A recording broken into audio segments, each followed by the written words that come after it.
ច្រើនពេកទៅវាឈឺ ចា តែដល់យើងញ៉ាំអាហារប្រូតេអ៊ីនគ្រប់គ្រាន់ទៅបានសាច់ដុំយើងរឹងមាំមកវិញ ចា ហ្នឹងហើយបងអញ្ចឹងជួបការលំបាករៀនសូត្រពីរឿងឈឺចាប់ទាំងអស់ហ្នឹងចុងក្រោយធ្វើឲ្យយើងរឹងមាំហើយខ្ញុំស្ដាប់ទៅខ្ញុំសប្បាយចិត្តដោយសារតែបងបានចែកម្លែកពីការស្រឡាញ់ខ្លួនឯងហ្នឹងមើលទៅគឺនេះជានិយមន័យនៃការស្រឡាញ់ខ្លួនឯងពិតប្រាកដចេញពីខាងក្នុងហើយដល់ពេលហើយវាជាអតិពលទៅកាន់អ្នកជំនាញខ្លួនទៀតបងក៏តែយើងយល់ពីវិធីស្រឡាញ់ខ្លួនឯងបានយើងយើងអាចចែករំលែកក្តីស្រឡាញ់ទៅកាន់គ្រួសាររបស់យើងចាហ្នឹងហើយអរគុណបងមែនតើចាប្រាំពីខ្លួនឯងដល់យើងខ្លួនឯងចាអញ្ចឹងជាចុងក្រោយបងមានជាសារអីទៅកាន់អ្នកស្នាប់បងអត់បានត្រៀមនិយាយមែនតើណាចាអរមើលសារដែលចង់ផ្ដាំផ្ញើទៅកាន់អ្នកដែលកំពុងស្ដាប់ podcast នេះចង់ប្រាប់ថាចេះជីវិតវាពិបាកហើយប៉ុន្តែមិនមែនពិបាករហូតដល់ថ្នាក់ឲ្យយើងត្រូវតែគេងអោបឬក៏ដេកអោបបញ្ហារបស់យើងឯងហើយបងពិតជាជឿមែនណារឿងអីក៏វាមានដំណោះស្រាយដែរចាប៉ុន្តែវាអាស្រ័យលើការគិតរបស់យើងតែយើងពេលមានបញ្ហាយើងគិតថាអូយគិតមិនចាញ់ទេគ្មានអ្នកណាអាចជួយខ្ញុំបានទេវាហាក់ដូចជាយើងកំពុងតែបញ្ជាឬក៏ប្រាប់ខួរក្បាលរបស់យើងឲ្យឈប់គិតពីដំណោះស្រាយចាឥឡូវបកមកបងនិពន្ធពេលខ្លះយើងអត់មានគំនិតទៅសេតែប៉ុន្តែបងប្រាប់ខ្លួនឯងថ្ងៃ I am a creative writer បងអាចនឹកពីសាច់រឿងបានដល់ពេលអញ្ចឹងវាដល់ពេលយើងប្រាប់អញ្ចឹងទីមួយវាធ្វើឲ្យបងសប្បាយចិត្តទីពីរវាធ្វើឲ្យបងនឹងថាអូមានផ្លូវដោះស្រាយបានអត់អីទេទៅទៀតទៅហ្នឹងហើយនឹងមួយទៀតដែលបងគិតថាសំខាន់ហើយសម្រាប់សង្គមឥឡូវនេះដែរជាអ្វីដែលយើងបានចែករំលែកដែរបើសិនជាការប្រៀបធៀបជីវិតខ្លួនឯងជាមួយនឹងអ្នកដទៃធ្វើឲ្យអ្នកទាំងអស់គ្នាសប្បាយចិត្តមានកម្លាំងចិត្តនៅក្នុងការរស់នៅបន្តទៀតធ្វើចុះប៉ុន្តែបើសិនជាអ្នកទាំងអស់គ្នាប្រៀបធៀបហើយធ្វើឲ្យអ្នកទាំងអស់គ្នាមានអារម្មណ៍ថាខ្ញុំអន់ខ្ញុំមិនពូកែប្រឹងយ៉ាងណាក៏មិនបានជោគជ័យ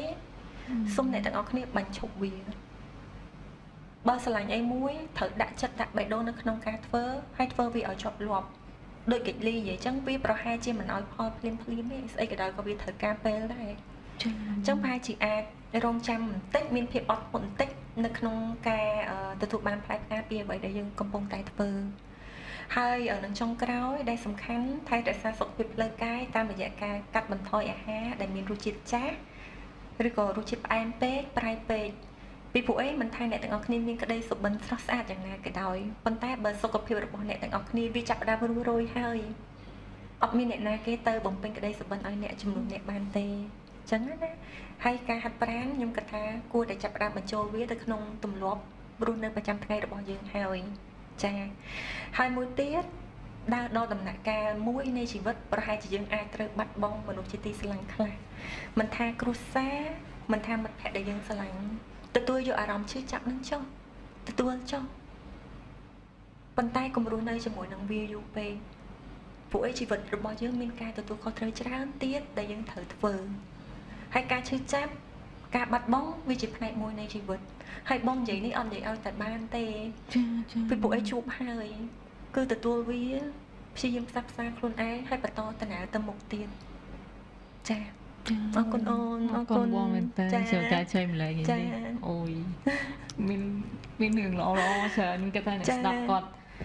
ទទួលបានចំណេះដឹងជាពិសេសគឺតកតងរឿងសុខភាពផ្លូវចិត្តប៉ុន្តែចុងក្រោយខ្ញុំចង់ប្រាប់ទៅកាន់គ្រប់គ្នាដែរថាតាមពិតយើងជាមនុស្សយើងមានក្តីសុខមានក្តីទុក្ខយើងចេះឈឺចាប់មានត្រូវការក្តីស្រឡាញ់ត្រូវការការសរសើរដូចគ្នាហើយទោះយើងជាអ្នកណាក៏ដោយខ្ញុំអ្នកធ្វើវីដេអូនិយាយពីផ្លូវចិត្តបងអីចឹងប៉ុន្តែឲ្យយើងដូចតែអ្នកទូទៅដូចអ្នកស្ដាប់ដែរយើងជួបរឿងយើងមានបញ្ហាក្នុងជីវិតមានពេលខ្លះពិតជា down ប៉ុន្តែយើងគ្រប់ឈរទាំងអស់គ្នាយើងរកវិធីជួយខ្លួនឯងចាហើយផ្ដល់ការគ្រប់គ្រងឲ្យគ្នាទៅវិញទៅមកអ្នកខ្លះគួរដូចថាចាក់យើងតែដូចយើងអញ្ចឹងកំពុងចែករំលែកថាអូអ្នកមានបញ្ហាផ្លូវចិត្តគួរធ្វើមិនប៉ុន្តែយើងអត់ដែលឬក៏យើងកម្រនឹងប្រាប់ទៅអ្នកដែលនៅជុំវិញមនុស្សដែលកំពុងតែមានបញ្ហាផ្លូវចិត្តហ្នឹងថាគួរធ្វើអីខ្លះក៏ប៉ុន្តែពួកយើងម្នាក់សុទ្ធតែមានចំណែកតិចតួចណាមួយនៅក្នុងការចូលរួមថែរក្សាសុខភាពផ្លូវចិត្តរបស់មនុស្សជាទីស្រឡាញ់របស់យើងចាប៉ុន្តែរយៈសម្ដីហើយនិងសកម្មភាពរបស់យើងប៉ុន្តែមុននឹងធ្វើអានឹងបានតើយើងនឹង មានអានឹងសិនចាហើយបងសប្បាយចិត្តមួយអ្នកទាំងអស់គ្នាហើយគេលីទេភ័យតែដោយសារចែកមុនមកហ្នឹងភ័យអើយកិច្ចលីបងដូចអត់ដែរមានពេលទៅចែកគ្នាសោះបើជួបតាគាត់ញ៉ាំមកដាក់គ្នាអីបន្តិចចឹងណាអត់ដែរទៅពេលទៅនិយាយ podcast មួយគ្នា1ម៉ោង2ម៉ោងជាងហ្នឹងទៅនិយាយចូលគ្នាអត់ទេតែបងសប្បាយចិត្តមិននឹកស្មានថាពេលយើងនិយាយចូលគ្នាហើយធ្វើឲ្យបងមានរឿងថែមរហូតចាបងសប្បាយចិត្តត្រង់ហ្នឹងហើយអរគុណដែលបានធ្វើ podcast នេះហើយជូនពរឲ្យបន្តធ្វើនិងទទួលបានជោគជ័យព្រោះបងគិតថាសង្គមរបស់យើងត្រូវការមនុស្សដូចជាកិច្ចលីច្រើនជាងហើយត្រូវការចែករំលែកល្អទៅកាន់សង្គមទៅកាន់យុវជនរបស់យើងសង្គមរឹងមាំដរាបណាយើងមានយុវជនដែលមានចំណេះជំនាញហើយមានសុខភាពផ្លូវកាយនិងសុខភាពផ្លូវចិត្តល្អទៀតចាអរគុណច្រើនអូនគុណបងដូចគ្នាបងអត់ទេបងមានតាមវីដេអូបងអញ្ចឹងទៅដឹងថានិយាយអីមួយបងចាអត់ដែរនឹកស្មានទេដោយសារបងគិតថាកិច្ចលីប៉ែជាអានឹងគិតខ្លួនឯងណាគិតថាចឹងខ្លួនឯងផែអត់ចូលចិត្តមនុស្សនិយាយច្រើនទេព្រោះបងបើមើលពីក្រៅទៅបងរៀងបបាច់បបោចប៉ុន្តែបើពេលខ្លះគឺបងអត់និយាយសោះហ្មងដូច ambivert បងដូច ambivert ចិត្តមនុស្សយើងចូលចិត្តយើងអីខ្ញុំក៏ចឹងតែពេលនេះនិយាយច្រើនអីចាហ្នឹងតែសប្បាយចិត្តបងមកធ្វើវីដេអូអរគុណច្រើនអរគុណចា